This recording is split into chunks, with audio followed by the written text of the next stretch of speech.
part then rotation motion part 9. Moment of inertia. First the introduction is required. मान लेते हैं एक object, जैसे क्लास 9 में भी और क्लास 11 में भी पढ़े, एक ऑब्जेक्ट है जो लीनियर मोशन या ट्रांसलेटरी मोशन से मूव कर रहा है। तो ये अपना यूनिफॉर्म वेलोसिटी से मूव करते रहेगा जब तक कि एक्सटर्नल अनबैलेंस फोर्स उस पर नहीं लगेगी। First law of Newton's motion, if an object is at rest it will remain at rest and if it is in motion it will continue to move in a straight line with a uniform velocity unless external unbalanced force is applied. तो ये inability जो है ये अपने आप change नहीं होगा, इसका ये बॉडी एक्सेलरेट नहीं करेगा जब तक ये एक्सटर्नल अनबैलेंस फोर्स नहीं लगेगा। ये ट्रांसलेटरी मोशन में है। अब मान लेते हैं यही वाला चीज ट्रांसलेटरी नहीं होकर रोटेटरी होता है, रोटेटरी मोशन। जैसे ये देखिए रोटेटरी मोशन, ये घूम रहा है, ये ऐसे घूम रहा है, ये घूमते रहेगा अपने आप यूनिफॉर्म वेलोसिटी से, यूनिफॉर्म एंगुलर वेलोसिटी से। अगर हम इस पर एक एक्सटर्नल अनबैलेंस फोर्स, कौन सा, जिसको टॉर्क बोलते हैं, वो इस पर नहीं लगा, तो ये जो इनएबिलिटी है अपने आप चेंज नहीं होगा। ये जो चेंज है इसका एंगुलर वेलोसिटी तभी चेंज होगा जब हम एक्सटर्नल अनबैलेंस फोर्स लगाएं। ये जो एबिलिटी है कि ये अपने आप उसी पोजीशन में रहेगा, that is the moment of inertia. So जो इनर्शिया ट्रांसलेटरी मोशन में था वही यहां पर, वो इनर्शिया को कोई यहां पर रोटेशनल मोशन में क्या बोलेंगे, moment of inertia. Inertia in translatory motion end moment of inertia in the rotational motion. फिर से एक बार देखिए, रोटेशनल मोशन में ये अपने आप चेंज नहीं हो रहा है, इसका ये अपना कांस्टेंट एंगुलर वेलोसिटी से मूव कर रहा है। लेकिन अगर हम एक्सटर्नल टॉर्क लगाएंगे तब इसका ये एक्सेलरेट हो जाएगा, एंगुलर एक्सेलरेशन इसमें आ जाएगा। तो ये जो इनएबिलिटी है टू चेंज द स्टेट और accelerate the object is the moment of inertia in rotational motion. Okay, now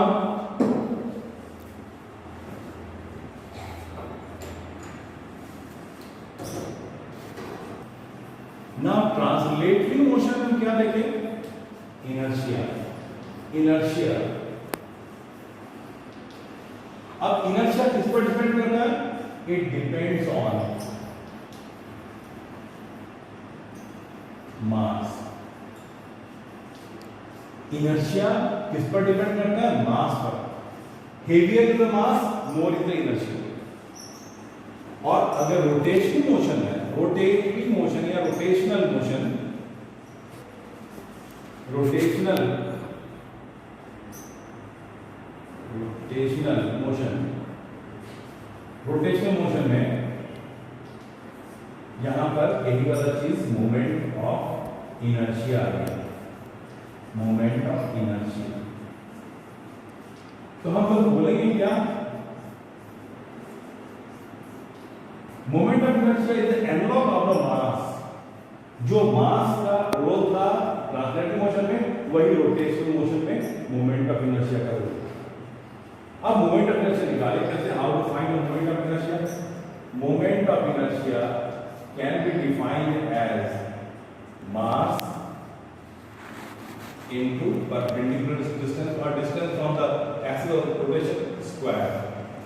ये अगर एक ऑब्जेक्ट का पूरा मास हम लोग और एक ही पॉइंट को लिए तो यूजुअली मान लेते हैं एक रिजिड बॉडी, कैसे हम निकालते हैं, एक रिजिड बॉडी, ये एक्सिस ऑफ रोटेशन मींस इसके अबाउट ये ऑब्जेक्ट घूम रहा है, ये ऑब्जेक्ट ऐसे ऐसे घूम रहा है। रिजिड बॉडी में अलग अलग मास है, m1, m2, m3 and so on, infinite number. और इसका जो डिस्टेंस है, ये हर एक मास का डिस्टेंस यहां से मान लेते हैं r1 from the axis of rotation, ये हो गया r2 and this is your r3 and so on.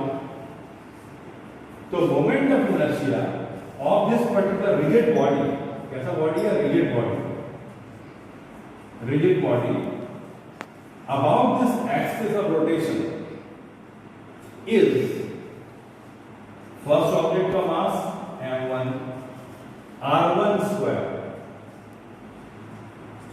plus m2 r2 square plus dot dot dot n particle तो क्या हो जाएगा mn rn square। तो इसको हम समेशन के रूप में लिख रहे हैं, तो mi ri square I is equal to 1 to n, that is your basic formula of the moment of inertia। यही moment of inertia का फॉर्मूला, और इसका यूनिट क्या होगा kg metre square, unit of moment of inertia, unit of moment of inertia. Now moment of inertia depends on three factors. Number one, distribution of mass of the body about the axis of rotation, first one. Second, the distance of the body from the axis of rotation, and third, the orientation and position of the axis of rotation with respect to the body। ये तीन चीज पर moment of inertia depend करता है। Okay, now radius of gyration denoted by capital K। मान लेते हैं rigid body है, रिजिड बॉडी, और इसमें infinite number of particles m1 m2 m3 m4 like that, और सबका डिस्टेंस पर एक्सिस ऑफ रोटेशन से मेंशन किया हुआ r1 r2 r3 r4। तो हमको अगर मोमेंट ऑफ इनर्शिया निकालना होगा, moment of inertia is equal to क्या हो जाएगा m1 फर्स्ट पार्टिकल का m1 r1 square m2 r2 square and so on mn rn square. ठीक है, इतना हुआ पूरे पार्टिकल का n नंबर ऑफ पार्टिकल्स है, n नंबर ऑफ पार्टिकल, उसका moment of inertia, total moment of inertia about the axis xy is this. If मान लेते हैं इफ m1 m2 m3 मान लेते हैं सब पार्टिकल का मास है m, means having the same mass of all the particles, similar particles are there in this particular body and having the mass m, then I becomes m r1 square m r2 square and so on plus m mn m rn square। अब यहां से हम common ले लिए m, तो r1 square r2 square and so on rn square। अब हम क्या करते हैं, n से मल्टीप्लाई करते हैं और n से डिवाइड करते हैं, n से मल्टीप्लाई करते हैं और n से डिवाइड करते हैं, कोई हर्ज नहीं है। अब m से अगर m हर एक पार्टिकल का मास था, n नंबर ऑफ पार्टिकल्स था, तो ये क्या हो जाएगा capital M, total mass of the body, rigid body का टोटल मास हो जाएगा m into n, और ये हो जाएगा r1 square r2 square and so on which is in rn square bye m। ये मोमेंट ऑफ इनर्शिया इतना, इसको हम देते हैं इक्वेशन नंबर 1, इक्वेशन नंबर 1। अब देखिए, मान लेते हैं वही ऑब्जेक्ट, वो ऑब्जेक्ट रिजिड बॉडी था, उसका मास हम मान लेते हैं कैपिटल M। अब दूसरा कंसेप्ट, ये पहला इक्वेशन आ गया, और एक्स वाई रोटेशन था, वही सेम एक्सिस है। मान लेते हैं इसके अंदर एक ऐसा पॉइंट है कि जहां पर कि इस पूरा ऑब्जेक्ट का मास कंसंट्रेटेड है, मींस सेंटर ऑफ मास। इसको हम लोग मान लेते हैं ये डिस्टेंस, यही डिस्टेंस होता है रेडियस ऑफ gyration। तो इस केस में, और ये जो पार्टिकल है उसका भी मास m है, तो यहां पर हम लिख सकते हैं I is equal to mass into perpendicular distance square, that is k square. तो ये डिस्टेंस क्या होगा, ये that particular k is the distance, radius of gyration इसको बोलते हैं। Radius of gyration is the perpendicular distance of the center of mass and the axis of rotation। तो यहां पर ये हो गया इक्वेशन नंबर 2। अब 1 और 2 को कंपेयर करेंगे, 1 और 2 को तो हमारा रेडियस ऑफ डायरेक्शन का एक्सप्रेशन निकलेगा। कंपेयरिंग फ्रॉम 1 and 2, तो मेरा क्या आ जाएगा, m कैंसिल हो जाएगा, तो ultimately k square is equal to m r1 square plus r2 square and so on plus m rn square by n। तो k इज इक्वल टू under root of r1 square r2 square and so on rn square by n। This is the formula of radius of direction. ये radius of direction का formula होगा, इसी को बोलते हैं root mean square distance. Root mean square distance, this is your radius of direction k. Okay, thank you.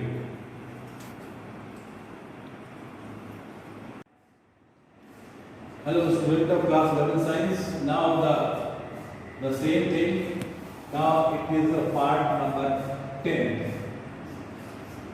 Part 10, angular momentum of a rigid body in case of rotation about a fixed axis. Okay, now this is the rigid body. I have drawn the diagram having mass m, and this rigid body is made up of large number of masses, or you can say elements, and out of which we have, or I have considered only one. यहाँ पर एक छोटा सा element है, मास element, उसका नाम दिया है mi।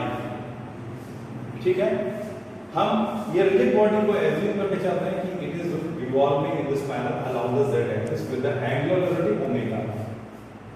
ठीक है, now this mass I have taken mi। Large number of mass, यहाँ मास है, यहाँ मास है, हर जगह मास है, उतना मास सबको कंसीडर नहीं करते, एक छोटा सा मास mi कंसीडर किया, और जिसका लीनियर मोमेंटम है pi, और इस मास, ये मास कहां पर है, ri पोजीशन वेक्टर पर, पोजीशन वेक्टर इसका ri है। तो हमको इसका एंगुलर मोमेंटम mi जो पार्टिकल जिसका लीनियर मोमेंटम का ये डायरेक्शन है, यहाँ पर पोजीशन वेक्टर ये 90 डिग्री पर है, तो यहाँ पर angular momentum of that particular small mass mi is li। ठीक है, इसका हम लोग को मालूम है r cross p is the linear moment, right? Now its value ri pi, ये हो गया sin theta into r और r cross p। अगर हम r cross p को ऐसे जाएंगे मींस एंटी क्लॉकवाइज, तो इसका डायरेक्शन किधर होगा, according to the Maxwell screw rule, that is upward ऊपर की ओर। ठीक है, तो इसीलिए इसका ऊपर की ओर मींस ऊपर हमको z एक्सिस दिए हो, तो that is along p unit vector along z axis. So li is equal to कितना हो गया ri। अब pi जो लीनियर मोमेंटम है, हम लोग जानते हैं लीनियर मोमेंटम क्या मास इनटू वेलोसिटी होता होगा, तो यहाँ पर इसका value mi vi into sin 90, यहाँ पर कितना आएगा 90 इनटू k। ठीक, तो sin 90 कितना 1 होता है, ri mi vi into k। ये छोटा से लिखते हैं, छोटा angular momentum, small angular momentum. Usually angular momentum लोग कैपिटल एल से लिखते हैं, यहाँ पर स्मॉल से लिखते हैं, because of that small strip mi, small mass. So ri mi vi into k। इसको दे दिए क्वेश्चन नंबर 1। हम लोग को एक चीज और मालूम है कि v is equal to omega r, ये भी फॉर्मूला मालूम है हमको। तो यहाँ से v का वैल्यू हम यहाँ पर पुट करेंगे, तो यहाँ पर इसका वैल्यू पुट करेंगे तो कितना आ जाएगा, li is equal to mi ri R I M I, V का वैल्यू पुट किए तो क्या हो गया ओमेगा आर आई इंटू के, कितना आ गया। तो यहां पर ओमेगा वही है, एंगुलर वेलोसिटी सब जितना भी मास है सबका एंगुलर वेलोसिटी सेम है omega about the z axis. So now it's a value, अब हम इसका वैल्यू यहां पुट करेंगे। अब इसका वैल्यू हम लोग पुट करके यहां पर वैल्यू पुट किए v equal to omega r, यहां पर इसका वैल्यू कितना लगा L I is equal to R I दो बार है तो M I R I square into omega into K unit vector, that is your angular momentum. Now just to see angular momentum, this Li is equal to this, अगर हम लोग total इस तरह का सब पार्टिकल के लिए लेके चलते हैं Li सिग्मा कर दी summation sigma of M I R I square into omega into K indicate the only the direction of that angular momentum. Now sigma of L हम लोग capital S is equal to sigma of m I r I square, ये क्या है that is the moment of inertia I into omega into k।